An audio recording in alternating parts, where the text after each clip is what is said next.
Pemirsa Mitra TV, bincang-bincang kita kali ini bersama dengan anggota Komisi 2 DPRD Kabupaten Lampung Tengah. Beliau adalah Bapak Kadek Joko Supriyatin, SAP MM, dan akan berbincang seputar masalah pertanian di Kabupaten Lampung Tengah. Tentunya dengan tema hasil pertanian di Kabupaten Lampung Tengah. Karena kita tahu ya Kak Abia bahwa hasil pertanian ini merupakan salah satu penggerak ekonomi di Kabupaten Lampung Tengah. Dan tentunya kita akan mengupas kembali seperti apa sih hasil dari pertanian di Lampung Tengah bersama Bapak Kadek Joko Supriyatin. Halo Bapak. Halo. Apa kabar Bapak? Baik. Iya. Nah, Bapak, gimana Pak kesibukan hari ini Pak? Kebetulan dari pagi tadi saya sangat sibuk. Habis ketemu sama ketua DPC kita, Pak Sumarsono, membicarakan hal masalah ke depan untuk partai ini kemana, langkahnya, apa yang harus digerakkan, dan gimana perintah dari pusat. Fraksi PDI Perjuangan harus turun ke bawah dan ke bawah. Intinya salah satu ya harus mencermati, menerima pemasukan dari masyarakat tentang masalah pertanian ini. Gitu. Nah, sebelumnya barangkali Pak boleh sedikit bercerita tentang siapa sebenarnya sosok daripada Bapak Kadek Joko Supriyatin itu sendiri. Mungkin masyarakat dan pemirsa TV di rumah ingin tahu lebih dekat lagi dengan Bapak. Mungkin bisa diceritakan, Pak? Oke. Terima kasih. Saya terjun di politik PDI Perjuangan ini dari pengurus ranting. Artinya pengurus ranting itu ada di dusun, pengurus PAC tingkat kecamatan, pengurus DPC 2 periode ini. Artinya bisa dikatakan 17 tahun. 17 tahun saya mengabdi di PDI Perjuangan. Bagi saya PDI Perjuangan adalah segala-galanya. Asik bagi saya. Asik Pak ya. Nah, karena apa? Dikritik orang, kita mengkritik orang, dan saling mengisi satu sama lain. Gitu. Mengapa saya mengambil PDI Perjuangan? Karena dari orang tua saya juga orang Marhe. Begitu juga kakak saya mengabdi di PDI Perjuangan. Jadi salah satunya ya saya ini mengikut jejak-jejak beliau berdua. Sehingga saya bisa duduk di fraksi PDI Perjuangan 2 periode ini. Jadi memang dari dasar keturunannya memang sudah terjun ke dunia politik Bapak ya? Ya, dunia politik gitu. Nah kalau dikatakan saya ini ya memang 17 tahun saya di Lampung ini langsung terjun ke PDI Perjuangan. Saya memang asal dari seberang 2 kali pantai, artinya dari Bali. Kebetulan bapak dari sana, diajak kakak ke sini. Mulai di situ saya terjun di partai ini. Kan dinamika politik Pak, kadang ada yang keluar, ada yang masuk. Pernah tergoda untuk keluar dari PDI? Bagi saya apapun bentuknya, PDI adalah anutan saya, menjiwai saya. Karena biar orang di sana mengatakan PDI itu yang katanya partai yang bla bla bla bla begini, tapi saya nggak pengaruh. Bagi saya partai ini, terutama PDI Perjuangan, sangat asik. Walaupun banyak gempuran dari sana sini, bagi saya nggak ada peduli. Gitu. Ini kesemangatan saya. Kenapa PDI Perjuangan, apalagi situasi saat ini politik nasional memanas, menggempur begitu PDI Perjuangan. Saya sama teman-teman di bawah khusus Kabupaten Lampung Tengah ya menerima dan menikmati, tinggal menunggu partai yang khususnya di Kabupaten Lampung Tengah ini instruksi dari atas.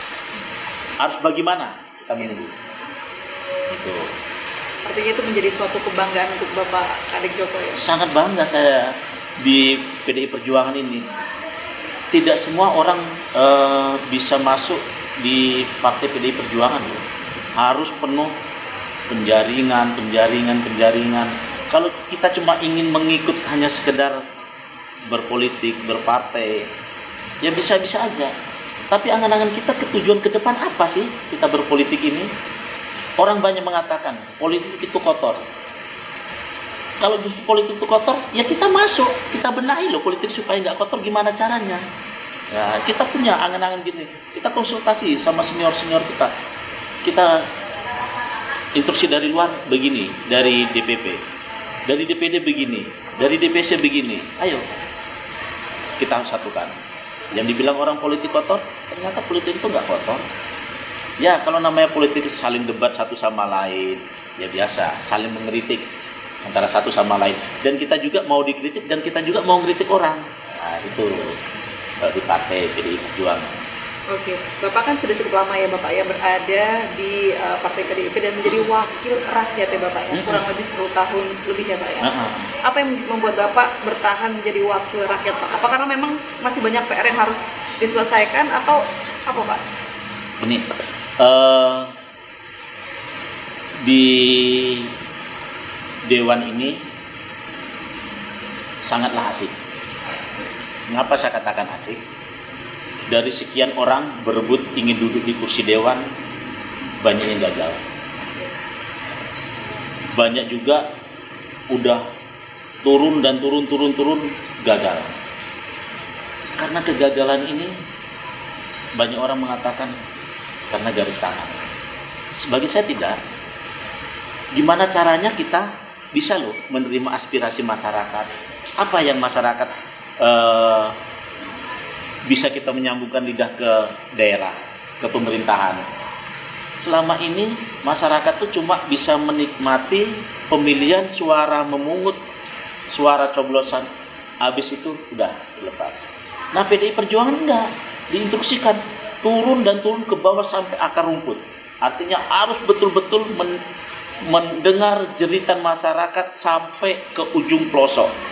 Nah ini yang kita perlu bawa ke kantor DPR. Kita solusikan waktu hasil dapat reses. Kita paripurnakan ini. Kalau memang diparipurnakan ada anggarannya, ya kita minta. Kampung sana, dusun sana sangat terpencil, perlu tentang situasi masalah pertanian. Siapa yang harus turun? Nah, itu. Kalau memang nggak ada, apa yang harus kita ambil langkah? Dewan, khususnya dari PDI Perjuangan, ngambil langkah. Contohnya masalah pupuk, orang berteriak. Kita nggak usah menunggu pupuk bersubsidi. Kita kelola sendiri, di lingkungan kita ada kok pupuk. Tanpa kita harus menunggu instruksi dari pemerintah, pembagian yang namanya sekarang pupuk langka. Gitu. Kita punya solusi. Contohnya saya sendiri, karena ini hujan, kalau nggak saya ajak Mbak turun ke lapangan ya Pak ya. Kebetulan saya bikin pupuk organik, juga itu tidak susah, bahannya ada di sekitar kita juga, itu juga bisa dimanfaatkan, artinya itu. Nah Pak, selama menjabat sebagai anggota DPRD Kabupaten Lampung Tengah, pencapaian terbaik yang menurut Bapak memuaskan Bapak, atau mungkin yang mungkin belum sampai sekarang ingin Bapak capai? Ya artinya gini, rasa kepuasan saya itu ada tersendiri. Saya bisa turun ke bawah, betul-betul membantu masyarakat yang dikatakan wong cilik. Artinya bukan orangnya kecil, tapi orang ini betul-betul ingin uluran tangan dari kita. Uluran tangan dari kita apa? Contohnya kayak mereka ini sakit, mau datang ke rumah sakit nggak bisa. Kita harus mencari jalan keluar. Kita panggil kepala kampungnya. Kebetulan di kampung, setiap kampung rata-rata punya ambulan. Kita panggil, kita tegur kepala kampungnya, tolong itu warga ini antar ke sana. Nanti saya yang bantu ngurusi di rumah sakit. Contohnya itu. Kayak di peternakan, mereka ini di ujung kampung itu berternak sapi, kambing. Gimana solusinya untuk harga ini stabil? Kita kerjasama loh sama Dinas Peternakan. Tolong harga ini khususnya untuk Kabupaten Lampung Tengah distabilkan agar betul-betul masyarakat ini merasa puas dengan menjual hasil ternaknya. Begitu juga padi, pertanian. Kayak sekarang ini ribut-ribut masalah singkong nih. Udah nggak anu lagi. Kenapa singkong nih diributkan dari dulu sehingga sekarang gubernur turun tangan? Ini juga suatu kebanggaan khususnya ada di Komisi 2. Cari solusi apa yang dibilang gubernur harus harga singkong segini, tapi juga masyarakat juga sebaliknya harus menerima. Artinya menerima begini, dengan kesepakatan singkong ini harus tua, bersih, dikirim ke perusahaan, tidak ada lagi tanah dan tidak ada lagi batang singkong yang terbawa ke perusahaan. Oke, perusahaan mau menerima dengan catatan itu, gitu. Jangan sampai harga yang disepakati ini dinodai sendiri oleh masyarakat, petani khususnya. Nah, makanya teman-teman Komisi 2 menjaga situasi ini agar betul-betul pertanian kita khususnya di singkong bisa masyarakat tuh menikmati dengan langkahnya pupuk yang saat ini susah. Ya. Oke Pak, selanjutnya nih, apa yang membuat Bapak yakin selaku dari wakil rakyat fraksi PDIP bisa membangun Lampung Tengah, terutama untuk hasil pertanian di Lampung Tengah, Pak? Saya sangat yakin, Mbak, yang begitu luas Kabupaten Lampung Tengah, yang penduduknya 1,4 juta, rata-rata bisa dikatakan 90% hidup di pertanian. Nah, hidup di pertanian. Contohnya padi. Begitu panen raya, Lampung Tengah ini bisa ngirim ke Pulau Jawa, ke Sumatera Selatan, ke Medan, bahkan sampai ke Aceh. Ini dari ini bisa masyarakat Lampung Tengah itu menikmati loh hasil ini. Kenapa? Bisa dikenal oleh masyarakat luar, bahwa Lampung Tengah ini betul-betul penghasil padi terbesar, khususnya di wilayah Lampung. Nah, jadi kan otomatis menambah PAD loh, menambah kas daerah. Kas daerah inilah yang bisa untuk membangun Lampung Tengah. Itu harapan saya gitu. Tapi pemerintah juga sangat antusias dengan situasi kayak gini. Bangga, saya menjadi orang Lampung Tengah itu sangat bangga dengan hasil pertanian Kabupaten Lampung. Oke. Ya, tapi selain padi Pak, untuk hasil pertanian yang menjadi komoditas unggulan di Lampung Tengah apa Pak? Singkong. Rata-rata pabrik singkong kebanyakan ada di Lampung Tengah. Itu dibandingkan kabupaten kota lain. Terus sawit juga banyak. Memang kalau dibandingkan tetangga kita, Waikanan, kita masih di bawahnya untuk sawit. Karet juga gitu.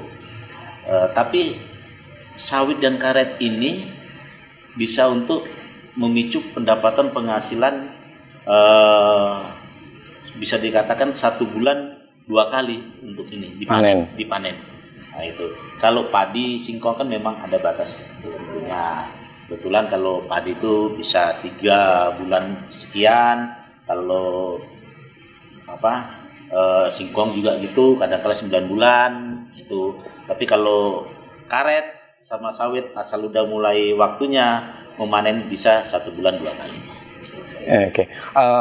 Pak Kadek, adakah filosofi yang melatar belakang atau membuat Bapak menjadi kuat untuk terus menjadi wakil rakyat untuk menyuarakan aspirasi dari masyarakat, Pak?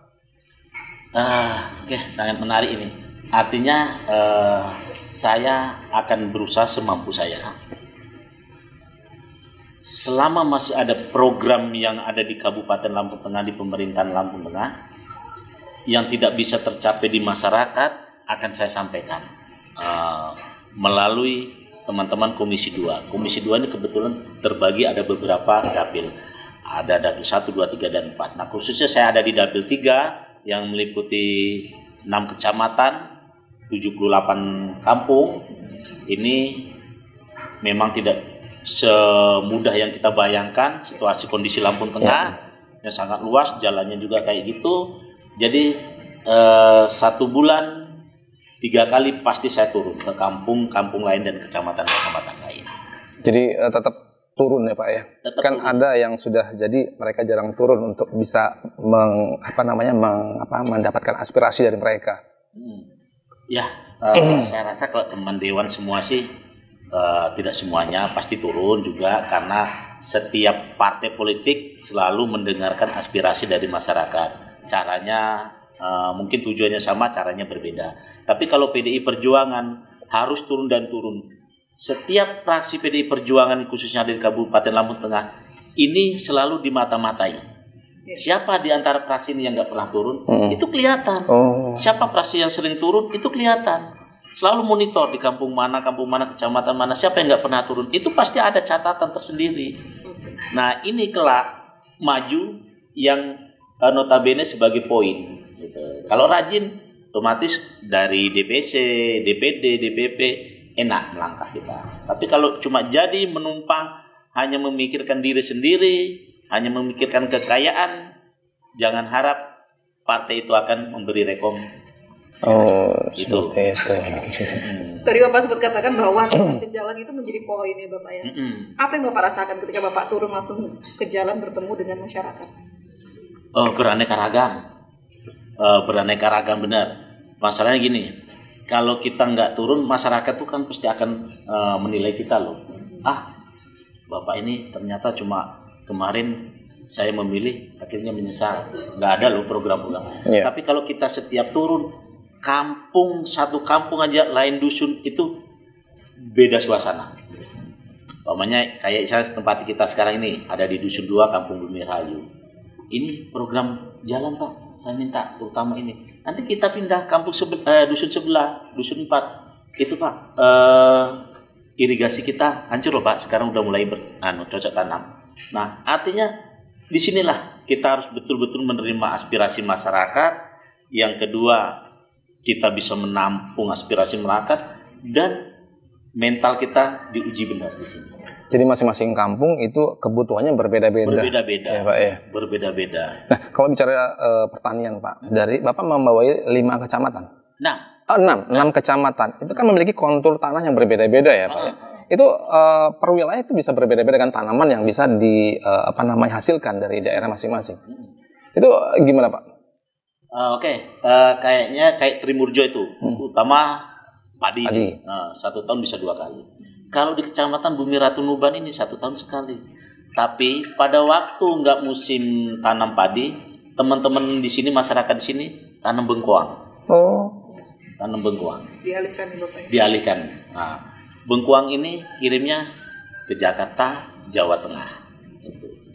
Itu. Jadi kalau musim kemarau otomatis padi nggak bisa, mungkin padi darat itu juga harus tetap memerlukan air. Nah, masyarakat sini alih ke Bengkuang. Jadi termasuk sentral Bengkuang untuk wilayah ini, Pak? Sentral Bengkuang. Setahun 1 kali, Pak? 1 tahun 2 kali. 2 kali. 1 tahun 2 kali. Itu Bengkuang. Jadi masyarakat di sini sama masyarakat di Trimurjo sana sangat berbeda. Itu. Makin ke sana juga berbeda lagi. Di sana banyak sawit sama karet kayak di Bekri. Terus lagi Bangunrejo itu kakao, coklat. Itu berbeda. Nah, disitulah saya juga bisa belajar dan menggali pengalaman dari masyarakat satu ke masyarakat lain. Itu. Enaknya di situ. Ya, kita akan mengetahui seperti apa upaya yang dilakukan untuk meningkatkan produktivitas hasil pertanian setelah jeda berikut ini.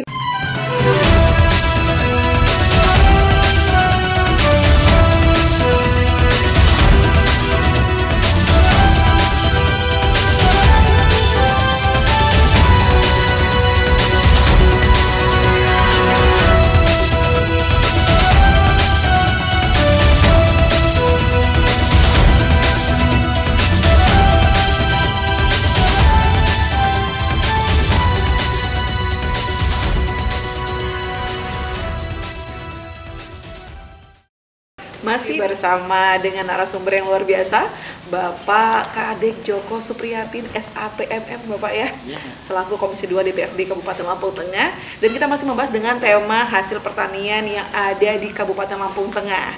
Nah, mungkin yang ingin saya tanyakan, Pak, ini kan kita lebih mengerucutkan untuk Kabupaten Lampung Tengah, Pak ya.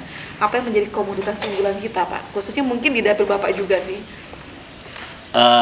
Kalau di dapil saya kebanyakan sih terutama di padi.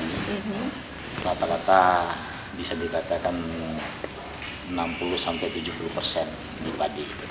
Kalau yang di singkong sama sawit sangat kurang. Karena kebanyakan di sini daerah dataran untuk sawah dan garis gitu. Penghasil padi yang terbesar di Lampung Tengah ini adalah di Kecamatan Trimurjo, yang satu tahun bisa dipanen 2 kali dibandingkan kecamatan-kecamatan lain.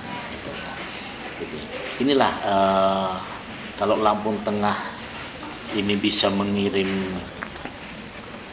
beras ke luar daerah, contohnya ke Palembang, baik ke seberang Cilegon atau ke Bengkulu, kita bangga sama Kecamatan Trimurjo ini. Artinya irigasinya juga bagus, petaninya waktu menanam padi sangat lumayan hasilnya. Memuaskan ya, Bapak. Hasilnya sangat memuaskan. Untuk kualitas padinya juga, Pak, bagaimana?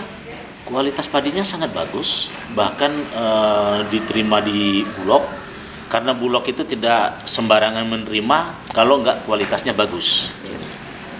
Di yang Kecamatan Trimurjo ini rata-rata hampir masuk ke Bulog semua. Oh, Gitu.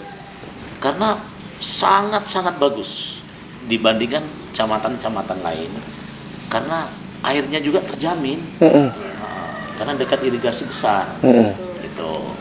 Dibandingkan kecamatan lain. Inilah saya sangat bangga. Trimurjo itu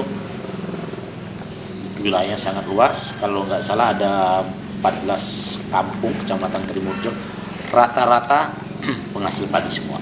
Hampir semuanya, Bapak. Hampir ya? semua di situ. nah Pak, untuk pemilihan benih sendiri, Pak, apakah ditentukan oleh pemerintah atau memang masyarakat sendiri memiliki pilihan? Karena kan di pasaran pasti akan ada produk-produk bibit yang memang ditawarkan oleh para seller ya, Pak ya.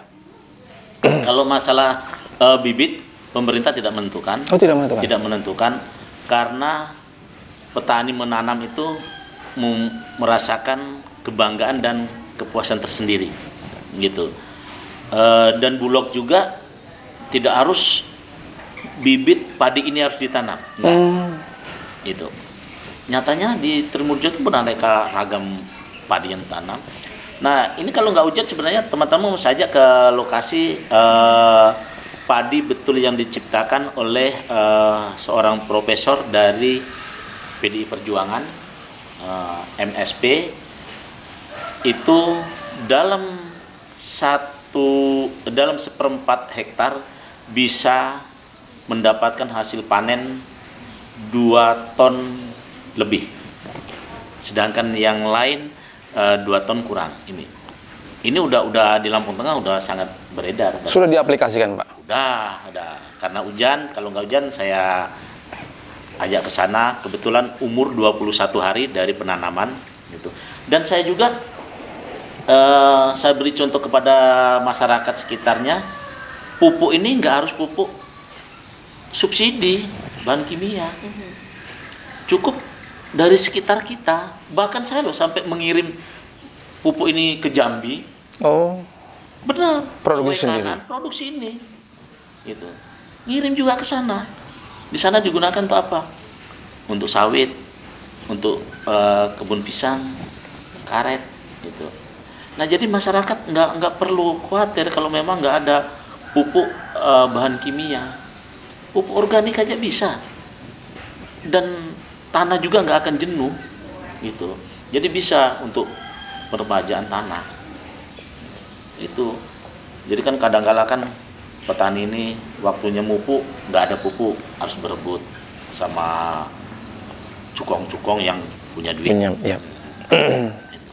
Saya sering nyarankan kepada teman-teman petani, udah ambil modelnya kayak ini. Contohnya yang udah saya tanam, saya buktikan ini. Nggak perlu lagi pusing. Gitu. Jadi kalau kita nunggu harus waktunya mupuk, nggak ada pupuk, otomatis kan tanaman kita kusut ya Pak ya. Jadi gimana kita ngambil langkah?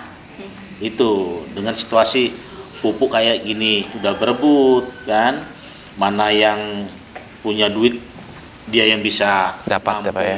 dapat duluan itu. Sementara petani ini ada yang dikatakan bayar panen.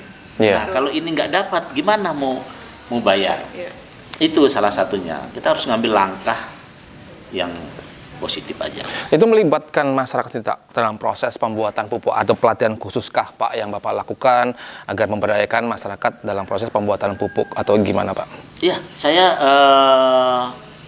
memberdayakan masyarakat di sekitar saya ini. Karena apa saya berdayakan?